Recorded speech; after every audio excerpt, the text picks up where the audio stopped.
People always said we looked good together. Jamal had a presence that drew people in, the kind of man who shook every hand, remembered every name, and left people smiling when he walked away. He worked hard, dressed sharp, and carried himself like somebody raised on respect. To me, he was more than that.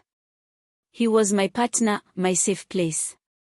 We lived the kind of life that looked polished from the outside.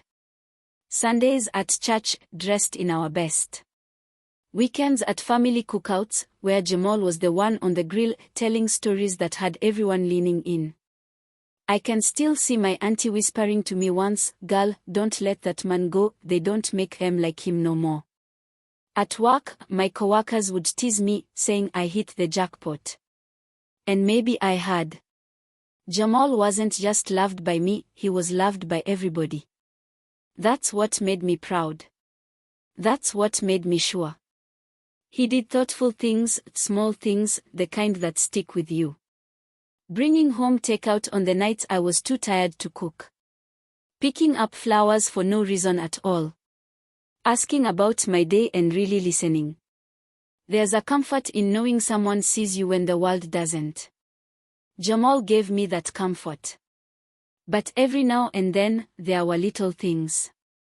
Nothing that raised alarms, just things that didn't quite fit. His phone always face down on the table. A late meeting that ended later than usual. A shirt that smelled faintly of cologne he didn't wear at home. He'd laugh it off if I noticed, and I'd laugh with him. Because love has a way of smoothing over questions before they can form. There were nights when he'd come home so tired he went straight to the shower, tossing his clothes into the hamper before I could even ask about his day. I told myself it was normal. Work takes a lot out of a man. I didn't think deeper than that. Looking back, I wonder how many of those moments were hints. But back then, all I saw was a man who came home to me. And that was enough. I remember scrolling through our pictures one night, smiling at the comments, #BlackLove. #couple goals. #forever. I believed those words. I believed them with my whole heart. Every morning before work, Jamal kissed me goodbye. Always the same, gentle, quick, with a "love you, baby," whispered like a promise. And I believed that too. I believed so deeply I never thought about what I didn't know. Back then, everything felt good. Back then, nothing seemed broken. Back then, I thought I had the kind of love people pray for. It was a Wednesday when the pieces finally refused to stay scattered. Not a holiday, not an anniversary, not one of those days you brace yourself for. Just an ordinary Wednesday that turned into the day Tanya's world tilted. Jamal had left early, suit pressed sharp, cologne lingering in the hallway.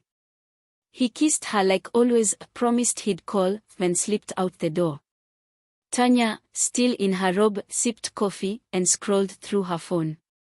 That was when the message came, not meant for her, but for him. A notification flashed across the lock screen he hadn't taken with him this time. His phone, forgotten on the nightstand. The name wasn't familiar. The message was short. "Last night was everything. Can't wait to see you again." Her heart stopped. She read it once. Twice. A dozen times. Her hands shook as she set the phone down, but her mind was sharp in a way it hadn't been in months.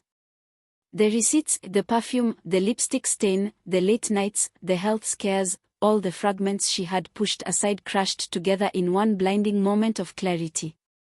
When Jamal returned that evening, he walked into a silence heavier than anything he'd ever faced. Tanya didn't greet him with a smile. She didn't ask about his day. She sat at the dining table with his phone in front of her, the screen dark, but the weight of its message filling the room. For a moment, Jamal froze. Then came the familiar smile, the easy charm, the laugh he used to disarm. But Tanya didn't move. Didn't laugh. Didn't melt into his embrace. "I went to the doctor again," she said softly, her voice steady but shaking at the edges. They told me what I already knew, Jamal. Something isn't right. And now, I know why. The air collapsed between them. Jamal's smile faltered, the mask slipping just enough to show the truth beneath it. He opened his mouth, searching for the words, the excuses, the lies that had always worked before. But Tanya didn't wait for them. Her eyes brimmed with tears she refused to let fall. "Do you know what hurts the most?" she whispered. "Not just what you did. Not even what you brought home to me. It's how easy it was for you to look me in the eye every day and let me believe you." Jamal reached out, but she pushed his hand away. The house that had once been filled with laughter, with warmth, with admiration from everyone who envied their love, it was cold now. The spell was broken. Tanya stood, leaving him at the table, his phone still between them like the proof of everything she didn't want to know but finally couldn't deny. For the first time in years, she walked away without looking back. Because once you know the truth, you can never unknow it.